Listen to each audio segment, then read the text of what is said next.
Assalamualaikum warahmatullahi wabarakatuh. Perkenalkan, saya Farhana Najmiyah dengan NIM 20220710077, Program Studi Komunikasi dan Penyiaran Islam Universitas Muhammadiyah Yogyakarta. Di sini saya akan kembali mereview materi mengenai Khulafaur Rasyidin. Yang pertama, terdapat karakteristik kepemimpinan Abu Bakar As-Siddiq. Beliau lahir di kota Mekah pada tahun 51 sebelum Hijriah. Nama Abu Bakar sendiri merupakan pemberian Rasulullah SAW. Abu berarti bapak, Bakar artinya awal. Digelari demikian karena beliau menjadi orang yang paling cepat atau awal masuk Islam. Sedangkan As-Siddiq sendiri ialah karena ia menjadi orang yang sangat terpercaya dan selalu membenarkan dakwah Nabi. Abu Bakar adalah orang yang pertama kali memeluk Islam dari kalangan lelaki dewasa. Beliau langsung membenarkan dakwah Nabi Muhammad tanpa meragukannya sedikit pun. Beliau juga langsung mengajak orang-orang terdekatnya untuk masuk ke dalam agama Islam. Beliau setia mendampingi Nabi Muhammad dalam segala situasi. Bahkan beliau juga ikut serta dalam semua perang yang diikuti Rasulullah SAW. Abu Bakar juga dikenal sebagai orang yang paling dermawan dalam membantu agama Islam. Abu Bakar sendiri menjadi khalifah pertama umat Islam setelah wafatnya Nabi Muhammad SAW pada tahun 632 Masehi. Beliau dipilih oleh para sahabat dengan baiat atau sumpah setia di Sakifah Bani Sa'idah. Masa kekhalifahan beliau berlangsung selama 2 tahun, 2 bulan, dan 14 hari. Dalam masa kekhalifahannya, Abu Bakar sendiri menghadapi beberapa tantangan dan masalah, di antara lain pemberontakan kaum murtad yang menolak membayar zakat dan mengikuti khalifah. Kedua, penyebaran nabi-nabi palsu yang mengaku sebagai pengganti Nabi Muhammad SAW, seperti Musailamah Al-Kahzab. Yang ketiga, serangan kaum kafir dari Romawi dan Persia yang ingin menghancurkan Islam. Yang keempat, pengumpulan dan penulisan Al-Quran dalam satu mushaf untuk menjaga kemurniannya. Proses pemilihan Abu Bakar sebagai khalifah. Ketika wafatnya Nabi Muhammad SAW, beliau tidak meninggalkan wasiat atau pesan tentang siapa di antara para sahabat yang harus menggantikan beliau sebagai pemimpin umat. Berkenaan dengan pengganti beliau sebagai kepala negara, terjadilah perselisihan pendapat di kalangan kaum muslimin pada saat itu. Beberapa perselisihan pendapat yakni pertemuan mendesak oleh suku Khazraj. Masing-masing kelompok mengajukan calon pemimpin dan mengklaim bahwa merekalah yang paling pantas menjadi pemimpin. Beberapa calon di antara lain yakni Abu Bakar, Ali bin Abi Thalib, dan Sa'ad bin Ubadah. Perselisihan lainnya terjadi di Sakifah, yaitu di Balai Pertemuan Bani Sa'idah. Pencalonan Abu Bakar itu mendapat perlawanan hebat dari kaum Ansar maupun Ali bin Abi Thalib serta pengikutnya. Kelompok Ali ini merupakan benih dari kelompok Syiah. Kelompok Ansar telah melakukan pertemuan di Balai Bani Sa'idah. Mereka hendak mengangkat Sa'ad bin Ubadah sebagai khalifah. Pertemuan tersebut akhirnya diketahui oleh kaum Muhajirin. Maka pergilah Abu Bakar, Umar, dan Abu Ubaidah bin Jarrah ke Balai Pertemuan Bani Sa'idah. Abu Bakar menawarkan 2 tokoh Quraisy untuk dipilih sebagai khalifah, yakni Umar bin Khattab dan Abu Ubaidah bin Jarrah. Calon dari Quraisy ini diajukan demi menjaga keutuhan ummah dan menghindari permusuhan lama antara 2 suku besar di Madinah, yaitu suku Aus dan suku Khazraj. Pada akhirnya kaum Ansar menyetujui bahwa Abu Bakarlah yang menjadi pengganti Nabi Muhammad sebagai pemimpin. Perselisihan ini berakhir ketika dibaiatnya Abu Bakar sebagai khalifah setelah melalui berbagai perdebatan. Terdapat 2 faktor terpilihnya Abu Bakar menjadi khalifah. Yang pertama, seorang khalifah atau pemimpin haruslah berasal dari suku Quraisy. Yang kedua, sahabat sependapat tentang tokoh kepribadian atau profil Abu Bakar sebagai khalifah karena beberapa keutamaan yang dimilikinya, yakni ia merupakan laki-laki dewasa pertama yang memeluk agama Islam satu-satunya. Ia satu-satunya sahabat yang menemani Rasulullah SAW pada saat hijrah dan ketika bersembunyi di Gua Thur. Ia sering ditunjuk Rasulullah untuk menggantikan sebagai imam sholat ketika Rasulullah sedang uzur. Dan beliau juga merupakan bangsa keturunan bangsawan cerdas dan berakhlak mulia. Kemajuan pemerintahan Abu Bakar. Meskipun fase permulaan dari kekhalifahan Abu Bakar penuh dengan kekacauan, beliau tetap bersikeras untuk melanjutkan rencana Rasulullah untuk mengirimkan pasukan ke daerah Syria di bawah pimpinan Usama bin Zaid. Beliau berpendapat bahwa itu rencana Rasulullah dan demi memantapkan keamanan wilayah Islam dan serbuan Persia dan Bizantium. Langkah politik yang ditempuh Abu Bakar itu sangatlah strategis dan membawa dampak yang sangat positif juga sukses. Adapun yang telah dicapai oleh kepemimpinan Abu Bakar yakni berjasa dalam pengumpulan ayat-ayat Al-Quran yang selama ini berserakan di berbagai tempat. Yang kedua, pembentukan lembaga Bait al-Mal. Abu Bakar memerintah dalam waktu singkat. Meskipun demikian, selama waktu 2 tahun beliau berhasil melaksanakan tugas utama yang dihadapinya. Beliau berhasil menegakkan pemerintah Madinah yang terancam runtuh. Beliau juga tidak hanya berhasil mempersatukan suku-suku yang terpecah, tetapi beliau juga berhasil mengislamkan suku-suku yang sebelumnya memusuhi Islam. Yang kedua, terdapat karakteristik kepemimpinan Umar bin Khattab. Umar bin Khattab lahir di Mekah, Arab Saudi 13 tahun setelah tahun gajah atau tahun kelahiran Nabi Muhammad. Sebelum memeluk agama Islam, Umar bin Khattab dikenal sebagai pribadi yang pemberani, keras, dan cerdas. Umar bin Khattab juga sempat menentang agama Islam. Pada masa jahiliyah, Umar bin Khattab sempat menjadi duta kabilah. Umar bin Khattab memiliki banyak istri dan anak. Karakteristik kepemimpinan Umar bin Khattab sebelum masuk Islam. Beliau merupakan seorang pemimpin yang baik,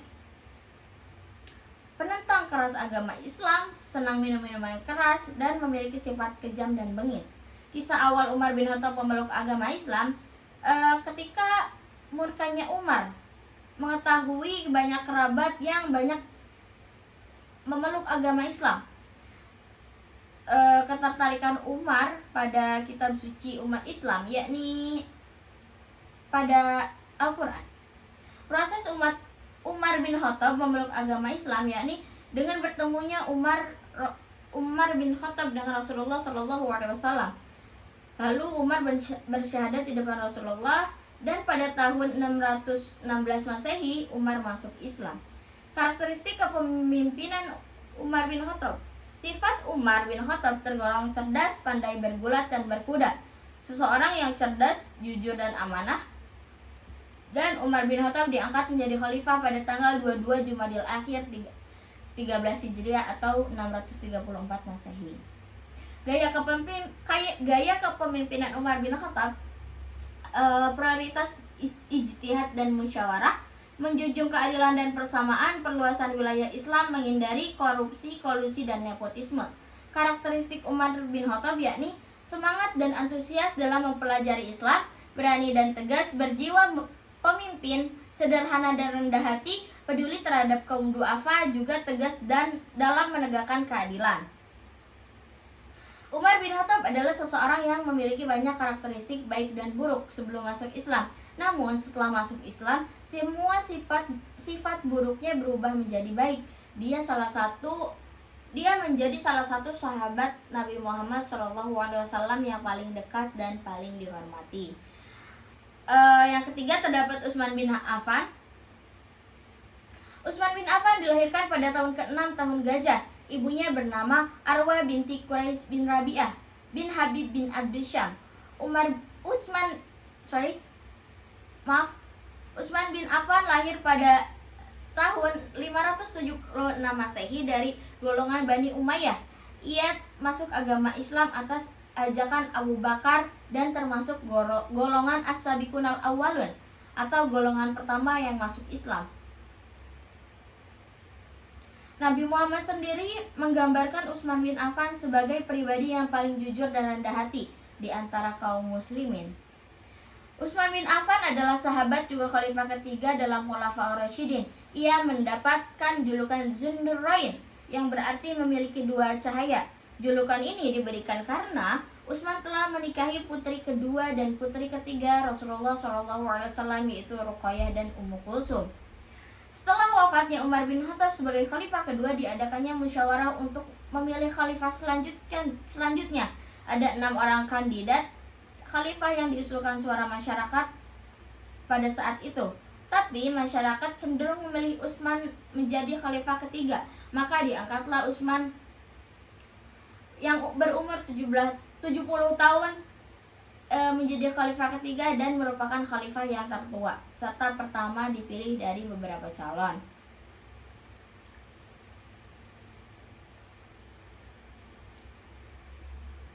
Ketika Utsman memimpin, Utsman juga merupakan salah satu sahabat yang mendapat jaminan Nabi Muhammad sebagai julukan Ahlul Jannah. Pada masa pemerintahannya, bangsa Arab berada di posisi permulaan zaman perubahan. Hal ini ditandai dengan perputaran dan percepatan pertumbuhan ekonomi yang sebab aliran kekayaan negeri-negeri Islam ke tanah Arab seiring dengan semakin meluasnya wilayah dan tersentuh syiar agama.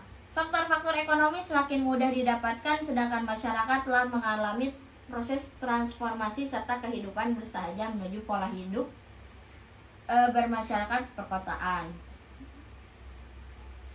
Dalam manajemen pemerintahannya, Utsman bin Affan juga menempatkan beberapa anggota keluarga dekatnya untuk menduduki jabatan yang strategis. Hal ini memicu penilaian ahli sejarah untuk menekankan telah terjadinya proses dan motif nepotisme dalam tindakan Utsman tersebut. Adapun daftar keluarga Utsman dalam pemerintahan yang dimaksud sebagai alasan motif nepotisme tersebut adalah yang pertama ada Muawiyah bin Abu Sufyan yang menjabat sebagai gubernur Syam. Yang kedua pimpinan Basrah Abu Musa al-Asy'ari. Yang ketiga pemimpin Mesir Amr bin As diganti. Yang keempat Marwan bin Hakam, sepupu sekaligus ipar Utsman. Utsman menjadi khalifah selama 12 tahun lamanya. Selama memerintah, ia mengeluarkan beberapa kebijakan, diantaranya membukukan Al-Quran, memperluas wilayah kekuasaan Islam, mengangkat gubernur dari kalangan keluarga, menghadapi sejumlah pemberontakan yang membuatnya terbunuh. Dan adapun kebijakan lainnya yang diambil oleh Utsman yakni melakukan perluasan Masjidil Haram dan Masjid Nabawi di Madinah.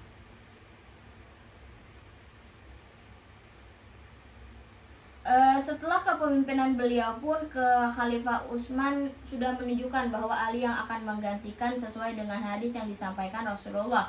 Dalam hal lain, Utsman ini juga meninggalkan wakaf sumur yang kini menjadi kebun kurma dan hotel di Madinah, yang sebagian hartanya diperuntukkan untuk orang yang kurang mampu. Sungguh betapa mulia beliau ketika masih hidup. Membangun semua itu hanya untuk kepentingan umat Islam di masa yang akan datang. Yang keempat terdapat karakteristik kepemimpinan Ali bin Abi Thalib. Setelah Utsman wafat, Ali diangkat menjadi khalifah keempat di Masjid Nabawi Madinah pada 24 Juni 656, tepatnya pada hari Jumat 13 Zulhijjah 35 Hijriah. Tercatat bahwa Tolhah adalah orang pertama yang membaiatnya. Ali bin Abi Thalib dibaiat di tengah suasana berkabung atas meninggalnya Utsman, pertentangan dan kekacauan serta kebingungan umat Islam di Madinah. Ali bin Abi Thalib adalah salah satu sahabat Rasulullah yang sekaligus menantu Rasulullah SAW yang dinikahkan dengan putrinya Fatimah radhiyallahu anha. Ali bin Abi Thalib juga merupakan sahabatnya yang langsung mendapat didikan Rasulullah sejak beliau berusia 13 tahun. Sebagai bentuk membahas kebaikan pamannya Ali bin Abi Thalib yang telah merawat Rasulullah ketika kakeknya meninggal, karena dididik oleh Rasulullah karena dididik oleh Rasulullah sejak remaja, tidak heran karakter Ali bin Abi Thalib dapat dikatakan pantulan dari karakter Rasulullah Shallallahu Alaihi Wasallam. Ali bin Abi Thalib memiliki tekad yang kuat dalam mengajarkan manusia bagaimana meneladani dan mengikuti Rasulullah dalam ucapan, perbuatan, dan ketetapan-ketetapannya. Karakteristik kepemimpinan Ali bin Abi Thalib yang pertama, beliau merupakan seseorang yang religius, merupakan salah satu sahabat yang memiliki karakter religius dan dapat dijadikan sebagai suri tauladan. Ali mendapatkan didikan karakter yang sesuai di dalam Al-Quran sejak usia remaja yang diberikan oleh Rasulullah SAW. Yang kedua, tanggung jawab. Sebagaimana seorang manusia dan pemimpin umat, Ali bin Abi Thalib dikenal sebagai orang yang amanah dan bertanggung jawab. Rasulullah sering mempercayakan Ali untuk menyampaikan pesan-pesan penting dan Ali selalu memenuhinya dengan baik. Disiplin. Ali bin Abi Thalib juga pernah berpesan mengenai hal pendidikan anak. Menurutnya, setiap anak harus diajari sesuai zamannya. Ali bin Abi Thalib berkata bahwa ajarilah anak-anakmu sesuai dengan zamannya, karena mereka hidup di zaman mereka, bukan pada zamanmu. Sesungguhnya mereka diciptakan untuk zamannya, sedangkan kalian diciptakan untuk zaman kalian. Selain itu, sahabat sekaligus menantu Nabi Muhammad ini juga memiliki rumus yang baik dalam mendidik anak. Yang selanjutnya yaitu tegas. Saat kepemimpinan Ali, beliau menarik kembali semua tanah dan hibah setelah dibagikan Utsman kepada kaum kerabatnya ke dalam kepemilikan agama. Dermawan. Sebagai seorang pemimpin, Ali merupakan orang yang dekat dengan rakyat. Dia tidak pernah melupakan rakyatnya, terutama yang miskin dan membutuhkan pertolongan. Ali sering mengunjungi pasar hanya agar lebih dekat dengan rakyat kecil dan menasihati mereka tentang ketakwaan. Sabar. Tentu tidak mudah pada masa kekhalifahan Ali bin Abi Thalib, sebab beliau dibaiat pada saat krisis kekhalifahan setelah Utsman terbunuh. Alasan beliau dipilih pun untuk mengusut kasus meninggalnya Utsman. Ali tidak berani untuk terburu-buru karena semuanya harus dipertanggungjawabkan nantinya. Tetapi mereka tidak sabar sehingga sampailah terjadi pemberontakan. Yang terakhir, terdapat kecerdasan pengetahuan yang luas. Ali memiliki pengetahuan yang luas, cerdas dalam menyelesaikan masalah dan mengambil keputusan dan bijaksana. Sekian, wassalamualaikum warahmatullahi wabarakatuh.